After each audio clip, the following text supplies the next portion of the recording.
నమస్తే, welcome to next Zee News. ఈనాటి వార్తా విశేషాలు. జగన్ 5 ఏళ్ల పాలన ఏపీకి అతిపెద్ద విపత్తు అని మంత్రి నాదెండ్ల మనోహర్ విమర్శించారు.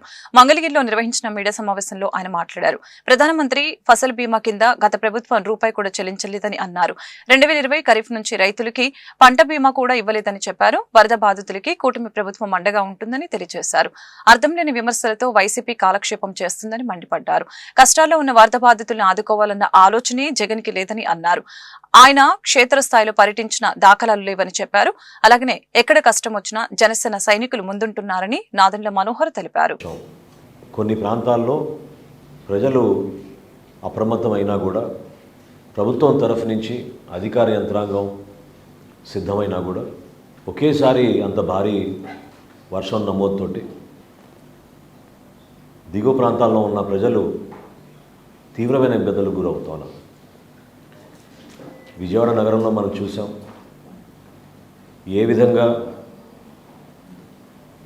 ఒక బాధ్యతతోటి గౌరవ ముఖ్యమంత్రి గారి నాయకత్వంలో ఉప ముఖ్యమంత్రి గారి పవన్ కళ్యాణ్ గారు చూపించిన చొరవతోటి స్పందించే మనస్తత్వంతో ప్రతి ఒక్కరూ కూడా ఒక బాధ్యతతోటి క్షేత్రస్థాయిలోకి వెళ్ళి పనిచేసి వాళ్ళ కష్టాలు కొంతవరకైనా తగ్గించే విధంగా ఒక ప్రయత్నం చేస్తూనే ఉన్నాం. ఈ తరుణంలో జగన్మోహన్ రెడ్డి గారు వింతగా ఒక రాజకీయ నాయకుడు చేయాల్సిన కార్యక్రమాలకి భిన్నంగా ప్రజలకి అండగా నిలబడాల్సిన సందర్భంలో కేవలం విమర్శలకే గురి చేయడం, రాష్ట్ర ప్రభుత్వం అందిస్తున్న వరద సహాయాన్ని చులకనగా క్షేత్రస్థాయిలో ప్రజానికానికి అందించాల్సిన బాధ్యత వారు కూడా తీసుకుంటే బాగుంటుందనే ఆలోచన లేకుండా మాట్లాడడం చాలా బాధాకరం. విజయవాడ నగరంలో 2 సార్లు పర్యటించారు. నిన్న పిఠాపురంకి వెళ్ళారు. కాకినాడలో మ్యాన్ మేడ్ డిజాస్టర్ అని ప్రతి చోట ఇదొక ఊత పదంలాగా అయిపోయింది ఆయనకి. అసలు గత 5 సంవత్సరాల్లో జగన్మోహన్ రెడ్డి గారి పరిపాలనే మన రాష్ట్రానికి అతిపెద్ద విపత్తు.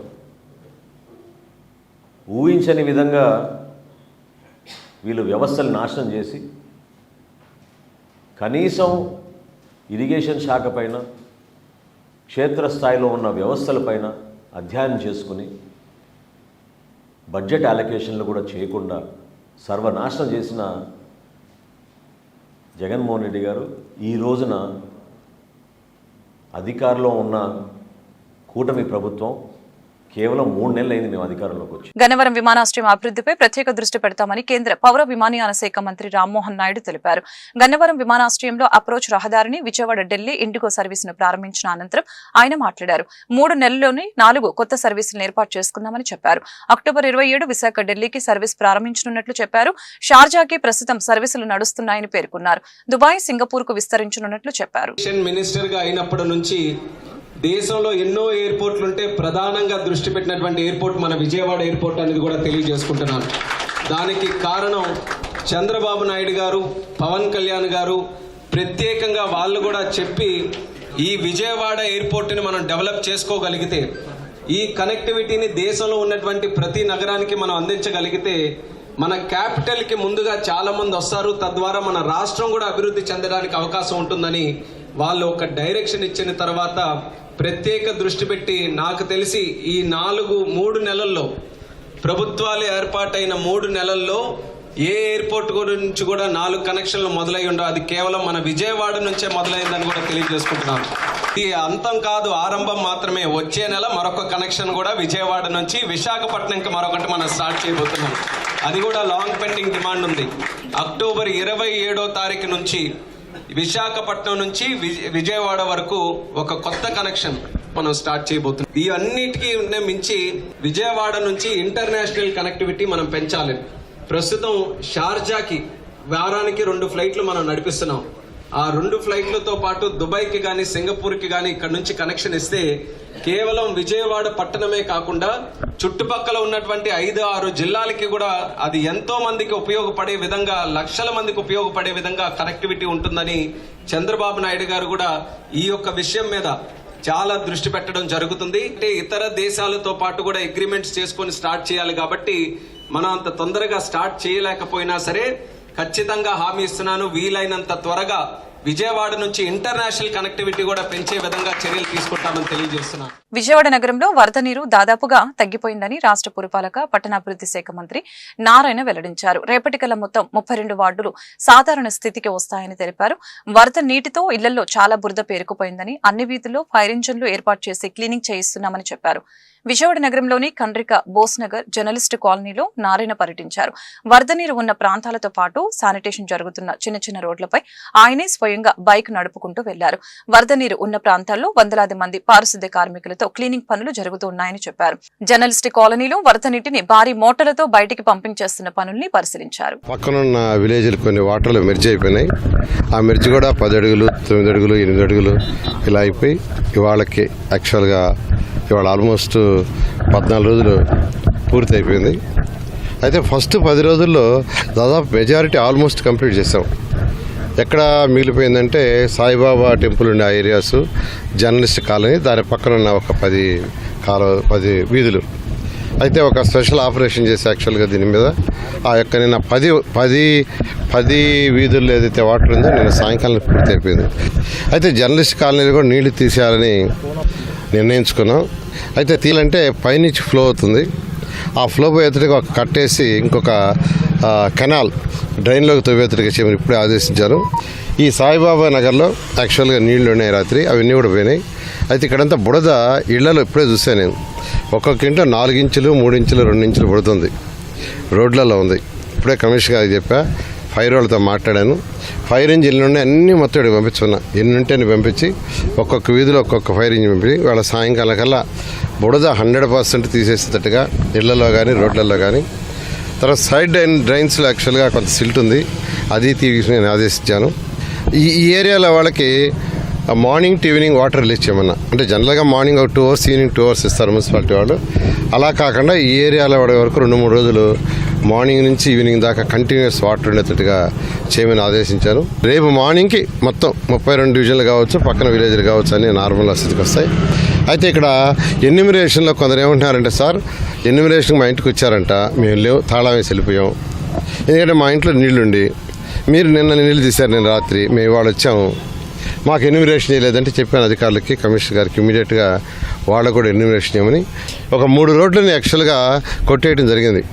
నిన్న పోయే రోడ్డు కావచ్చు, రింగ్ రోడ్డు కావచ్చు, 100 అడుగుల రోడ్డు, ఈ 3 రోడ్లని దాదాపు 50 దగ్గర కొట్టేసాం. కొట్టుకుంటే యాక్చువల్గా ఇంక అట్టే ఉండిపోయాయి, ఇంకా 15 రోజులు నేను పోవు. అది కొట్టేయటం వల్ల పోయినాయి. అయితే వాటికి ఏంటంటే ఇబ్బంది లేకుండా ట్రాఫిక్కి పైప్ లైన్ ఏమన్నాను, ఇమీడియట్గా పైప్ లైన్ లేండి పోతూ ఉంటే అది అయిన తర్వాత వాటర్ అంతా పోయిన తర్వాత R&B వాళ్ళకి చెప్పి ఇక్కడ కల్వర్ట్ కట్టిస్తే ఫ్యూచర్ ఎటువంటి సమస్యలు వచ్చినా ఇంత ఇబ్బంది లాగానే ఉంటుంది. విజయవాడ అనుభవాలని దృష్టిలో ఉంచుకొని గుంటూరులో డ్రైన్లని క్షేత్రస్థాయిలో ప్రక్షాళన చేస్తామని నగర కమిషనర్ పోలీస్ శ్రీనివాసులు స్పష్టం చేశారు. నగరవాసులు కూడా తమ ఇంటి సమీపంలోని డ్రైన్లను ఆక్రమించుకుంటే స్వచ్ఛందంగా తొలగించుకోవాలని సూచించారు. లేని పక్షంలో తామే తొలగిస్తామని హెచ్చరించారు. జోన్ల వారీగా స్ట్రీట్ వెండర్స్ వ్యాపారాలు నిర్వహించుకోవాలని అన్నారు. శనివారం కమిషనర్ చాంబర్లో ఏర్పాటు చేసిన మీడియా సమావేశంలో పోలీస్ శ్రీనివాసులు మాట్లాడుతూ గుంటూరు నగరంలో ప్రధాన రహదారులపై ఉన్న ఫుట్పాత్ల ఆక్రమణలు తొలగిస్తామని అన్నారు. నో పార్కింగ్ జోన్స్ ఏర్పాటు చేస్తామని అన్నారు. అక్రమ కులాయి కనెక్షన్లు, అనధికార కట్టడాలు, లేఅవుట్లపై కొరడా జులిపిస్తామని ప్రకటించారు. స్వచ్ఛతా హీ సేవ కార్యక్రమాలు విజయవంతం చేస్తామని అన్నారు. ఈ విషయంలో పాత రికార్డ్స్ బ్రేక్ చేస్తామని అన్నారు. అభివృద్ధి, పరిశుభ్రత విషయంలో విజయం సాధించి గుంటూరును సుందరీకరిస్తామని పేర్కొన్నారు. కార్పొరేషన్ అనుమతుల మేరకు గ్రీన్ గ్రేస్ అపార్ట్మెంట్ నిర్మాణ పనులు జరుగుతున్న తీరుతెన్నుల్ని క్షేత్రస్థాయిలో పరిశీలిస్తామని స్పష్టం చేశారు. బస్బేలు గత ప్రభుత్వం అనుమతి ఇచ్చిందని, సంబంధిత కాంట్రాక్టర్ రూల్స్ బ్రేక్ చేయడం వల్లనే గాంధీ పార్కు వద్ద బస్బే కూల్చివేయడం జరిగిందని చెప్పారు. అరండల్పేట ఫ్లైఓవర్ బ్రిడ్జి నిర్మాణ పనులు విజయవంతం అవుతాయని అన్నారు. ఎక్కడ ప్రాణ నష్టం లేదు. అయితే ఎందుకు చెప్తున్నానంటే 62 వార్డులో నేను చూస్తున్నాను బట్టి బుడమేరు నుంచి వచ్చినటువంటి ఫ్లడ్ వాటర్ రావడంతో పాటు అక్కడ మెయిన్గా డ్రైన్స్ మేజర్ డ్రైన్స్ ఇవన్నీ కూడా బ్లాక్ అయిపోయి ఎంక్రోచ్మెంట్స్, ఎక్కడ వాటర్ వెళ్ళకుండా అన్ని ఎంక్రోచ్మెంట్స్, మేజర్ డ్రైన్స్ అన్నీ బ్లాక్ అయిపోవటం, లోపల ఇంటర్నల్గా ఉన్నటువంటి రోడ్స్ నుంచి అట్లానే ఇంటర్నల్ డ్రైన్స్ నుంచి వచ్చే వాటరు ఈ మేజర్ డ్రైన్స్లోకి రాకపోవటం, తద్వారా మరి చాలా ఇళ్ళలో వాటర్ ఎక్కువగా నిలిచిపోయింది. సో మాకు ఫస్ట్ మేము వెళ్ళినప్పుడు వాటర్ ఉన్నప్పుడు మాకు అర్థం కాలేదు, అంటే అంతా వాటరే. తర్వాత వాటర్ తగ్గే కొద్దీ మాకు ఎక్కడ లోపం ఉందనేది తెలిసింది. అందుకని మేము నూజివేడ్ రోడ్డు ఒక 5 కిలోమీటర్లు నేను స్వయంగా కూర్చొని 5 కిలోమీటర్లు మేజర్ డ్రైన్ మొత్తం కూడా ఎంక్రోచ్మెంట్స్ రిమూవ్ చేయడం జరిగింది. ఒక 7 నుంచి 8 జేసీబీలు పెట్టి మొత్తం A to Z, అంటే స్టార్టింగ్ నుంచి ఎండింగ్ వరకు అదంతా కూడా ఎంక్రోచ్మెంట్స్ రిమూవ్ చేయటం, మేజర్ డ్రైన్స్ పైన వేసిన కవర్ అంతా కూడా రిమూవ్ చేసి ఆ సిల్ట్ మొత్తం తీసేస్తే అప్పుడు ఇంటర్నల్ రోడ్స్లో ఉన్నటువంటి ఇంటర్నల్ డ్రైన్స్లో ఉన్నటువంటి ఇళ్ళలో ఉన్నటువంటి వాటరు మేజర్ డ్రైన్స్లోకి రావడం జరిగింది. సో ఇది చూసిన తర్వాత, ఈ ఎక్స్పీరియన్స్ చూసిన తర్వాత మన గుంటూరు కార్పొరేషన్లో కూడా మొన్న కురిసిన వర్షాలప్పుడు డ్రైన్స్ చాలా వరకు రిసీవ్ చేసుకున్నా చాలా వాటర్ 2 days రోడ్ల మీద మిగిలిపోయింది. అంటే అక్కడ బుడమేరు, విజయవాడలో బుడమేరు తెగి వరద వచ్చిందే కానీ, బట్ అక్కడ కురిసిన వర్షం మన దగ్గర కురిసిన వర్షం సమానమే. పార్కింగ్ కాంట్రాక్టర్లపై అమ్మవారు ఆధారపడి ఉన్నారా? చంద్రబాబు, పవన్ సమాధానం చెప్పాలంటూ వైఎస్ఆర్సీపీ నేత పోతిన మహేష్ డిమాండ్ చేశారు. శనివారం ఆయన తాడేపల్లిలోని వైఎస్ఆర్సీపీ కేంద్ర కార్యాలయంలో మీడియా సమావేశంలో మాట్లాడారు. అమ్మవారి ఆలయంలో కూటమి నేతలు 4 కోట్ల అవినీతికి పాల్పడ్డారని, పార్కింగ్, టోల్ ఫీజులు వసూలు చేస్తున్నారని మండిపడ్డారు.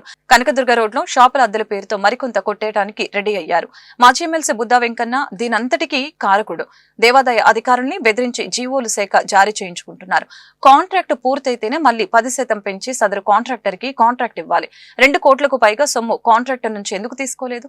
పైగా 4 నెలల పాటు భక్తుల నుంచి ఉచితంగా టోల్ ఫీజు వసూలు చేసుకోమని ఆదేశాలు ఇచ్చారు. ప్రభుత్వం మారగానే అమ్మవారి సాక్షిగా దోపిడీ ప్రారంభించారు అని పోతిన మహేష్ ధ్వజమెత్తారు. కూటమి అధికారంలోకి వచ్చిన 3 నెలల్లోనే టీడీపీ మరియు కూటమి పందికొక్కులు 4 కోట్ల రూపాయలకి పైగా అమ్మ సొమ్ముని కొట్టేశారు. దీనికి ప్రధాన సూత్రధారి మాజీ ఎమ్మెల్సీ బుద్దా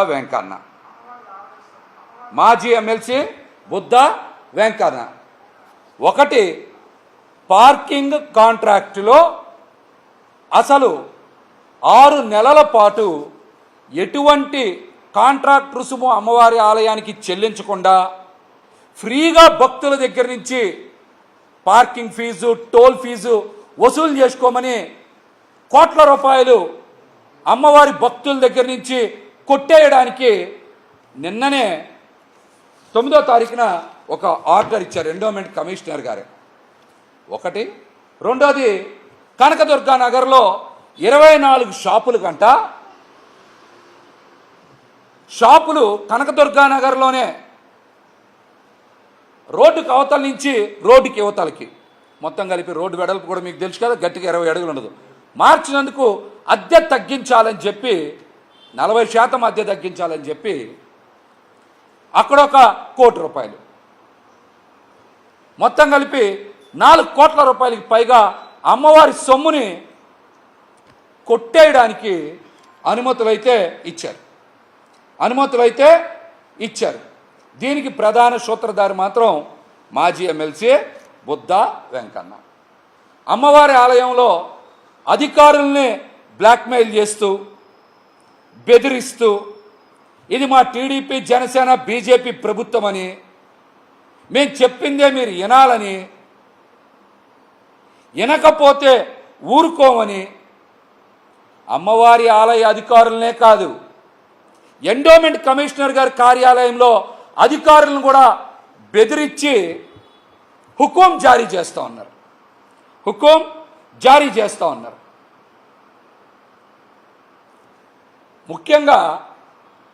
ముఖ్యంగా ఆలయ అధికారులు కూడా ఒక మాట చెప్పాలి.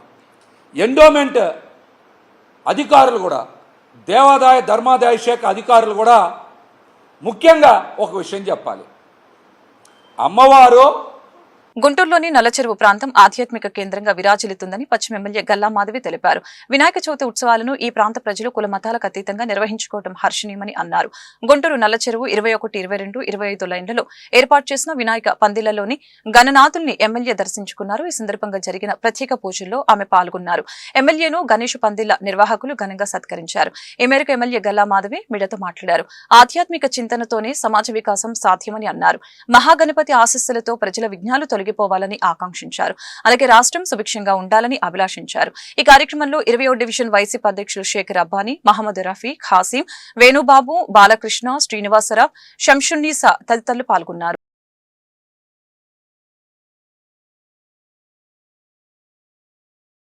అందరికీ నమస్కారం అండి. నల్లచెరువులోని 21, 22, 25లో ప్రతిష్ఠించిన వినాయక స్వామి విగ్రహాల దగ్గరికి రావడం జరిగింది. ఆ విఘ్న వినాయకుడి ఆశీర్వాదం అందుకోవడం జరిగింది. ఇక్కడ ప్రత్యేక పూజలు జరిపించి అన్నదాన కార్యక్రమాలు రేపు ఆదివారం పూట జరిపించబోతూ ఉన్నారు. ప్రతి ఒక్కరికి ఆ విఘ్న వినాయకుడి ఆశీర్వాదం కలగాలని, ఈ ప్రాంత ప్రజలందరూ సుభిక్షంగా ఉండాలని చెప్పి కోరుకుంటున్నాను. పూజా కార్యక్రమంలో భాగంగా నేను పాల్పంచుకున్నందుకు నాకు చాలా సంతోషంగా ఉంది. గణేష్ యూత్ ఫ్రెండ్ సర్కిల్ వారి చేత మన నల్ల చెరువు 22వ లైన్లో 2వ రోడ్ నందు గణేష్ నవరాత్రి ఉత్సవాలు గత 3 ఏళ్లుగా వరుసగా ఇలాగే నిర్వహిస్తుంటూ ఉన్నాము. మరి ఈరోజు మన మేడం గారు, ఎమ్మెల్యే మేడం గారు గల్లా మాధవి గారు కూడా విచ్చేయటం జరిగింది. ఇలాగే ఘనంగా ప్రతి ఏటా కుల మత భేదాలు లేకుండా మేమందరం ఇలా గణేష్ నవరాత్రులు జరుపుకోవటం మాకు ఎంతో సంతోషంగా ఉంది. ఇలాగే కలిసికట్టుగా ఎన్ని రోజుల పాటు ఉంటాయి ఉత్సవాలు? ఇలాగే ఈ 9 రోజుల పాటు ఇలాగే జరుగుతుందండి. ప్రతిరోజు ఒక్కొక్క ఇంటి నుంచి మేము ముందే చెప్పుకుంటాం. పొన్నూరు వైసీపీ నాయకుడు అంబటి మురళివి అక్రమ నిర్మాణాలు అని టీడీపీ ఎమ్మెల్యే ధూళిపాల నరేంద్ర ఆరోపించారు. గుంటూరులో నిర్వహించిన మీడియా సమావేశంలో ఆయన మాట్లాడారు. అనుమతులు లేకుండా మురళి బహుళ అంతస్తుల సముదాయం నిర్మిస్తున్నారని అన్నారు. 2015లో 15 అంతస్తుల కోసం ప్లాన్ దరఖాస్తు చేసుకున్నారని, ఇప్పటి వరకు కార్పొరేషన్ నుంచి ఎలాంటి అనుమతి రాలేదని చెప్పారు. అంబటి మురళి నిర్మాణాలపై కార్పొరేషన్ అధికారుల మౌనం ఎందుకు అని ప్రశ్నించారు. సుమారు 10 కోట్ల పన్ను చెల్లించకుండా నిర్మిస్తూ ఉంటే ఏం పట్టదా అని నిలదీశారు. అభ్యర్థిగా పోటీ చేసిన అంబటి మురళీకృష్ణ గుంటూరు నడిబొడ్డులో గ్రీన్ గ్రేజ్ అనే అపార్ట్మెంట్స్, హైరైజ్ అపార్ట్మెంట్స్ కడుతున్నాడు. ఆయన వందలాది మంది వినియోగదారుల యొక్క ప్రయోజనాలకి భంగం కలిగే విధంగా సరైన అనుమతులు లేకుండా గత ప్రభుత్వం తమ చెప్పు చేతల్లో ఉందని చెప్పి అడ్డగోలు నిర్మాణాలు, వాటిని వినియోగదారులకి మభ్యపెట్టి అమ్మటం అనేది గుంటూరు నడిబొడ్డులో మనం చూస్తూ ఉన్నాం. ఎందుకంటే 2015లో 2 సెల్లార్లు 5 ఫ్లోర్ల కోసం మొదటిసారి ఆ బిల్డింగ్ కోసం అనుమతి తీసుకున్నారు 2015లో.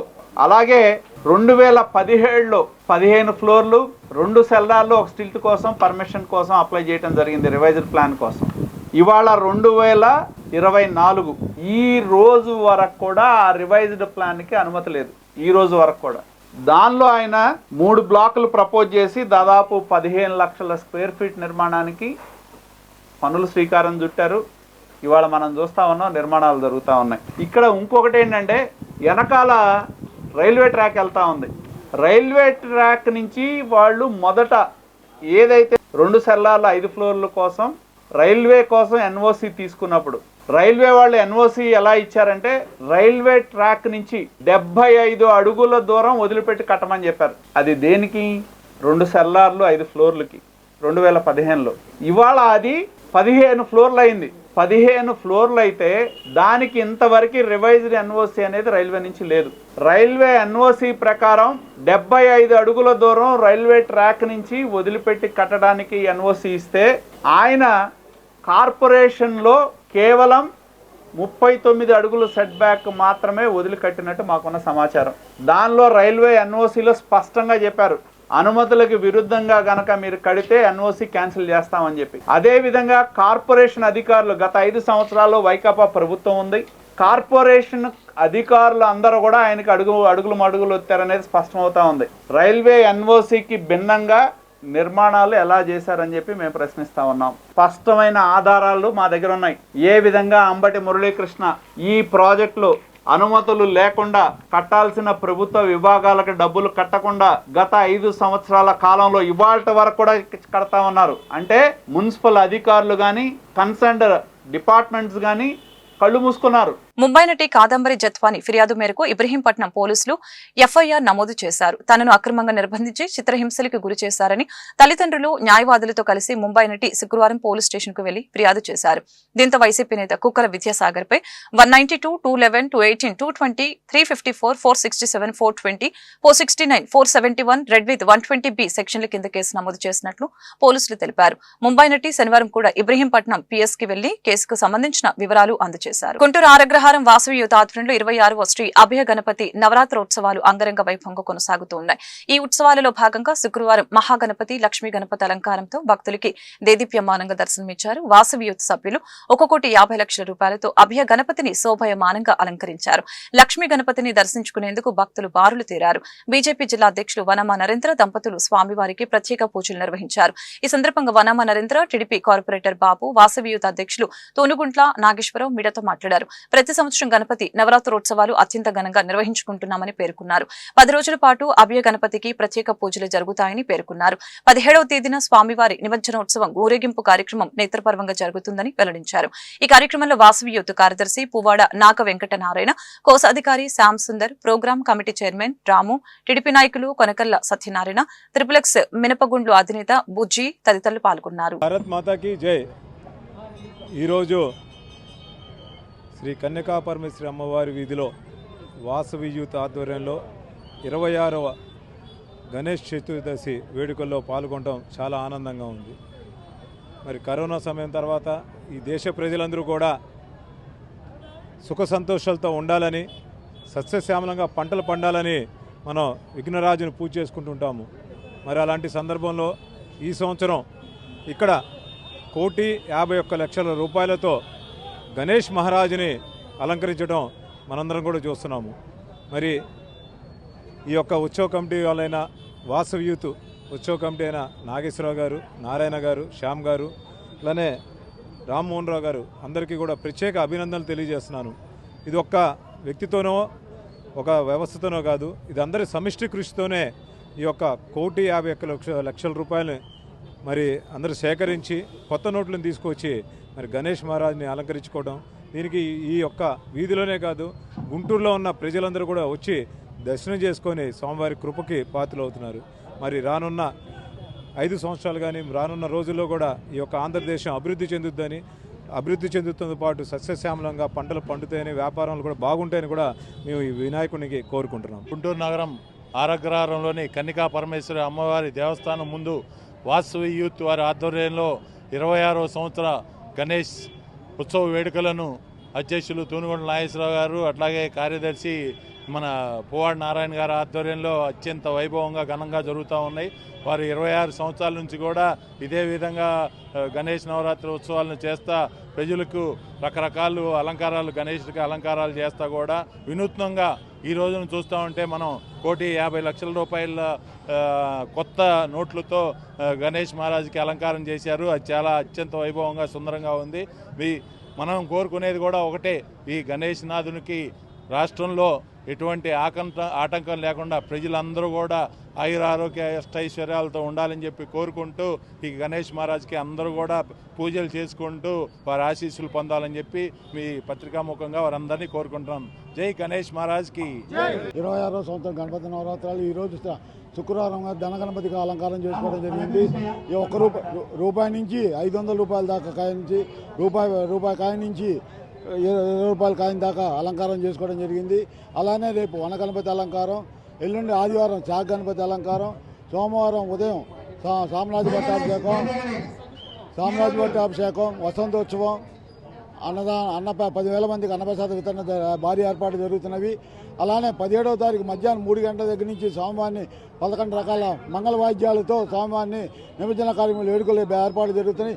ఈ కార్యక్రమాలన్నింటికీ మా మెంబర్ సహకార బజారు వ్యాపార వర్తక సంఘాలతో అదిగాక ముఖ్యంగా ఈ కార్యక్రమాన్నింటికీ ప్రజల వద్దకు తీసుకెళ్తున్న ఎలక్ట్రానిక్ మీడియా, ప్రింట్ మీడియా వారికి మరీ ధన్యవాదాలు తెలుపు. ప్రకాశం బ్యారేజీ గేట్ల వద్ద బోట్ల తొలగింపు ప్రక్రియ కొనసాగుతోంది. 4 రోజులుగా వీటిని వెలికి తీసే ప్రక్రియ విస్తృతంగా సాగుతుంది.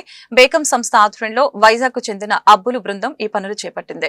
బ్యారేజీ వద్ద కృష్ణానదిలో 18 అడుగుల దిగువన 2 బోట్లు చిక్కుకున్నాయి. బోట్లు ఒకదానికి ఒకటి లంకిపడి ఉండటంతో బయటకు తీయడం కష్టతరంగా మారింది. శుక్రవారం సాయంత్రం బోట్లను కలిపి ఉన్న చిక్కుముడిని అబ్బుల బృందం విడదీసింది. బ్యారేజీ నుంచి 200 మీటర్ల దూరం వరకు బోట్లను ప్రొక్లైనర్ తో లాగేందుకు చర్యలు చేపట్టారు. బోట్లకి గొలుసులు కట్టి బ్యారేజీ నుంచి లాగాలని ప్రయత్నిస్తున్నట్లు అధికారులు తెలిపారు.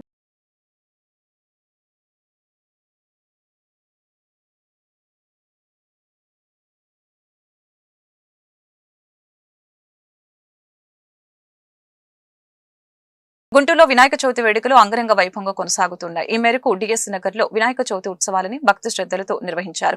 కుటుంబ సమేతంగా హాజరై దైవ దర్శనం గావించారు. ఇందులో భాగంగా శనివారం స్థానిక భక్తులకి అన్నదాన కార్యక్రమం చేపట్టారు. ఈ కార్యక్రమంలో డిఎస్ నగర్ విఘ్నేశ్వర కమిటీ ప్రతినిధులు టెంట్ హౌస్ బాబు, రాము, మహేష్, చందు, సాయి, మాధవ్ తదితరులు పాల్గొన్నారు. స్థానిక ప్రజల సహకారంతో ప్రతి ఏటా వినాయక చవితి వేడుకల్ని వైభవంగా నిర్వహిస్తున్నట్లు వారు వెల్లడించారు.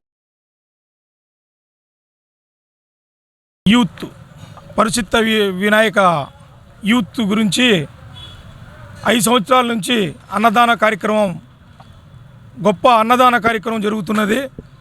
ఈ అన్నదాన కార్యక్రమంలో ఇక్కడ పరిచిత్త వినాయక యూత్ రాంబాబు, నరేంద్ర, మహేష్, జయ వీళ్ళందరూ ఒక యూత్గా ఈ అన్నదాన కార్యక్రమం, ఈ వినాయక చవితి సందర్భంగా అన్నదాన కార్యక్రమం జరుగుతుంది. అందరికీ నమస్కారం. మన డిఎస్ నగర్ సొసైటీ గౌన్స్ నందు 5 సంవత్సరాల నుంచి మనం యొక్క గణేష్ చవితి సందర్భంగా గణేష్ నిమజ్జన కార్యక్రమం, మహాన్నదాన కార్యక్రమం అనేది ఎటువంటి ఇబ్బంది లేకుండా గుప్తదాతలు, మామూలుగా దాతల సహకారంతో నిర్విఘ్నంగా బాగా జరుగుతూ ఉంది.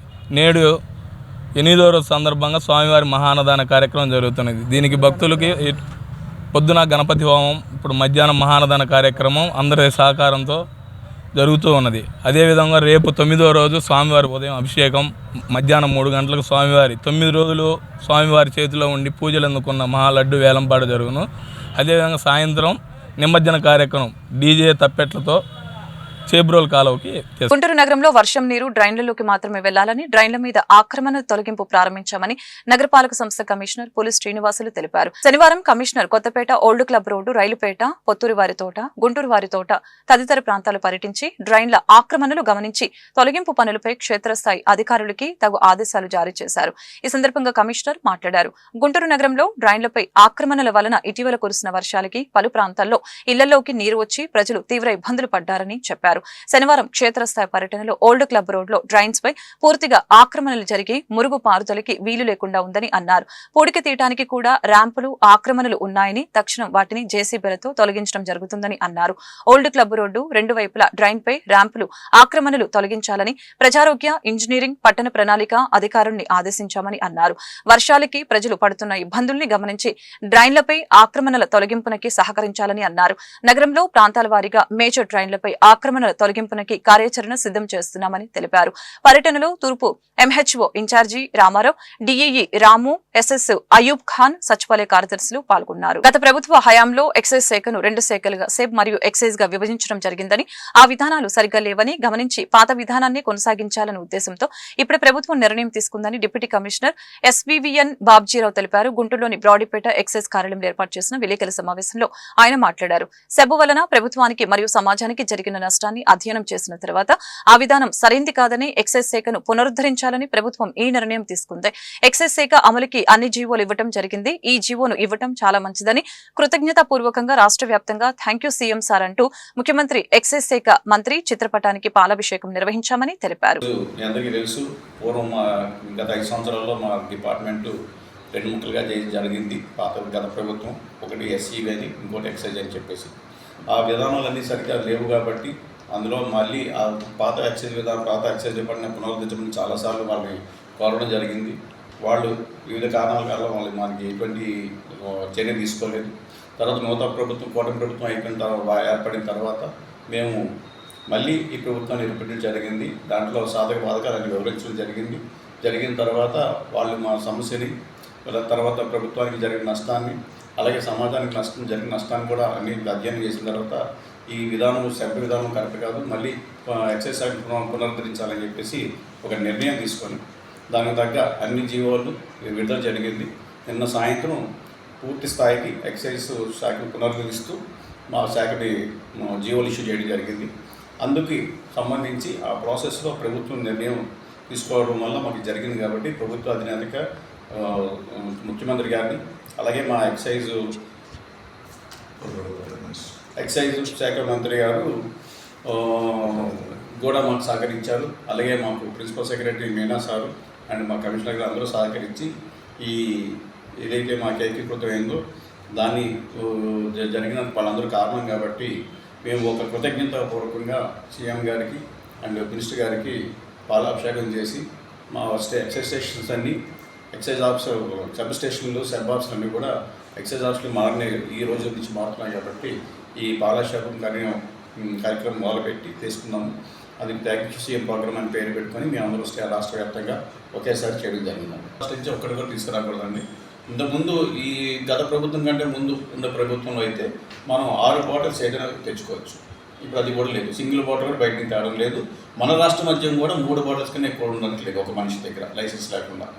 అందుకని దాన్ని మరి ఇప్పుడు ఈ అమెండ్మెంట్స్ అన్నీ మారుతూ ఉన్నాయండి, ప్రతి రూల్స్ మారుతూ ఉన్నాయి. ప్రభుత్వం ఒకటి చేస్తుంది, అన్నీ ఒక రోజు చేయలేదు కాబట్టి ప్రస్తుతం నూతన మద్యం విధానము ఎక్సైజ్ శాఖను పట్టించుపరచడం లాంటి చర్యలు తీసుకుంటుంది. రాబోయే కాలంలో మీరు అన్నీ చాలా సమస్యలు ఉన్నాయి, అవన్నీ కూడా పరిష్కరించడం చర్యలు తీసుకుంటారు. ఫస్ట్ నుంచి నూతన మద్య విధానం వచ్చేటట్టు వస్తుందని చెప్పి ప్రభుత్వం ప్రకటిస్తుంది. రేపు క్యాబినెట్లో దాని మీద చర్య తీసుకుంటారు, నిర్ణయం తీసుకున్న తర్వాత అన్నీ జరుగుతాయండి. ఏవైతే పాత పరాలు ఉన్నాయో తీసేసి నాణ్యమైన మద్యం ఇవ్వడానికి ప్రయత్నం చేస్తున్నారు. దాని మీద మంత్రుల సబ్ కమిటీ ఒకటి అధ్యయనం చేసింది. ఫైనల్గా రేపు 18వ తారీఖున మంత్రిమండలి ఆమోదం పొంది 1 అక్టోబర్ 1 నుంచి నూతన మద్యం వస్తుంది. అందులో మీరు అన్న సంవత్సరాన్ని కూడా నాణ్యమైన మద్యము తక్కువ ధరకి ఇవ్వడం లాంటివన్నీ కూడా జరిగి మంచి బ్రాండ్లు, ఇంటర్నేషనల్ బ్రాండ్లు కూడా ప్రజలకు అందుబాటులో ఉండడానికి చర్యలు తీసుకుంటారు. కేంద్ర ప్రభుత్వం తీసుకువచ్చిన వక్ఫ్ బోర్డు సవరణ బిల్లుని పూర్తిగా వ్యతిరేకిస్తున్నట్లు వైఎస్ఆర్ కాంగ్రెస్ పార్టీ తూర్పు నియోజకవర్గ ఇన్ఛార్జి నూరి ఫాతిమా స్పష్టం చేశారు. ఈ మేరకు గుంటూరులోని కార్యాలయంలో ఆమె మీడియాతో మాట్లాడారు. వక్ఫ్ సవరణ బిల్లుని తమ పార్టీ తీవ్రంగా వ్యతిరేకిస్తుందని తెలిపారు. ఈ నేపథ్యంలో క్యూఆర్ కోడ్ ద్వారా మైనార్టీలు అందరూ కూడా తమ వ్యతిరేకతను వ్యక్తపరచాలని సూచించారు. ఈ విషయంలో కేంద్ర మంత్రి పెమ్మసాని చంద్రశేఖర్, ఎమ్మెల్యే నజీర్ కూడా స్పందించాలని చెప్పారు. ఇటువంటి చట్టం రాజ్యాంగంపై ప్రజలకి ఉన్న నమ్మకాన్ని దెబ్బతీస్తుందని అన్నారు. ఈ బిల్లును కేంద్ర ప్రభుత్వం తక్షణమే రద్దు చేయాలని నూరి ఫాతిమా డిమాండ్ చేశారు. వక్ఫ్ బోర్డ్ అమెండ్మెంట్ బిల్ కి మనం వ్యతిరేకిద్దాం, మనం అందరం కలిసి ఓటు వేసి మన ఆస్తుల్ని మనం కాపాడుకుందాం. రేపు సాయంత్రం కల్లా టైం ఉంది కాబట్టి ప్రతి ఒక్కళ్ళు కూడా మరి వక్ఫ్ బోర్డ్ అమెండ్మెంట్ బిల్ కి వ్యతిరేకంగా ప్రతి ఒక్కళ్ళు ఓటు వేద్దాం. ఎందుకంటే మన తరాలకు కానీ లేకపోతే మన లక్షలాది ఎకరాలకి మన వక్ఫ్ బోర్డ్ ల్యాండ్స్ అన్ని కాపాడుకోవాలి అని అంటే మైనారిటీలు ఖచ్చితంగా ప్రతి ఒక్కళ్ళు ఓటు వేయాలి. మీరు చూసుకుంటే గతంలో బీజేపీ వాళ్ళు ఎన్ఆర్సీ సిఏ అని చెప్పి మరి మైనారిటీల్ని ఎంత ఇబ్బంది పెట్టారో, మీరు ఇక్కడ ఉండకూడదు చేయకూడదు అని, అలాగే ఏ విధంగా హింసించాలి, ఏ విధంగా వీళ్ళ మీద కక్ష సాధింపు చేయాలి అని చెప్పి ఈ రోజు మరి వక్ఫ్ బోర్డ్ బిల్లుని తీసుకొని వచ్చారు. ఖచ్చితంగా ప్రతి ఒక్క ప్రభుత్వం ప్రతి ఒక్క చోట కూడా ప్రతి ఒక్క స్టేట్ లో కూడా ప్రతి ఒక్కళ్ళు వ్యతిరేకిస్తున్నారు. అలాగే బీజేపీ వాళ్ళు ఇక్కడున్న ఆంధ్రప్రదేశ్ లో కూటమి ప్రభుత్వం కూడా ఖచ్చితంగా దీన్ని వ్యతిరేకించాలి. వైఎస్ఆర్ సిపి మాత్రం ఖచ్చితంగా దీన్ని వ్యతిరేకిస్తుంది కూడా. అలాగే స్థానికంగా మీరు చూసుకుంటే గుంటూరు తూర్పులో అలాగే గుంటూరు జిల్లాలో ఎంపీ గారు పెమ్మసాని గారు అలాగే ఇక్కడ ఉన్న ఎమ్మెల్యే గారు నజీర్ గారు గతంలో ఒక మాట చెప్పారు, ఒకవేళ మైనారిటీ సోదరులకు ఏమైనా ఇబ్బంది వస్తే నేను ఉంటాను, ఒకవేళ మా వాళ్ళు ఏమైనా ఆమోదం తెలిపితే నేను రాజీనామా చేస్తానని చెప్పడం జరిగింది. ఖచ్చితంగా దీని గురించి మీరు మాట్లాడండి. మన ఆస్తులు కాపాడుకోవాలి, మన తరాల కోసం మన మసీదులు కట్టడానికి కానీ లేకపోతే మీరు చూసుకుంటే మరి కబరస్థాన్ని కట్టడానికి ప్రతి ఒక్కళ్ళు కూడా మనకి మన భూములు ఉండాలి. ప్రతి ఒక్క కులానికి ప్రతి ఒక్క మతానికి వాళ్ళ భూములు ఉన్నాయి, వాళ్ళు అనుభవిస్తున్నారు. కానీ మన భూములు కాపాడుకోవాలంటే ప్రతి ఒక్క మైనారిటీ సోదరిమణులు ప్రతి ఒక్కళ్ళు ఏకమవి మరి ఈ బిల్లుకి మాత్రం ప్రతి ఒక్కళ్ళు క్యూఆర్ కోడ్ స్కాన్ చేసి మీరు అందరూ కలిసి దీనికి ఓటు వేయండి. Guntur east YSRCP incharge. వార్తలు ఇంతటితో సమాప్తం. మరొక బులెటిన్లో మళ్ళీ కలుద్దాం. నమస్కారం.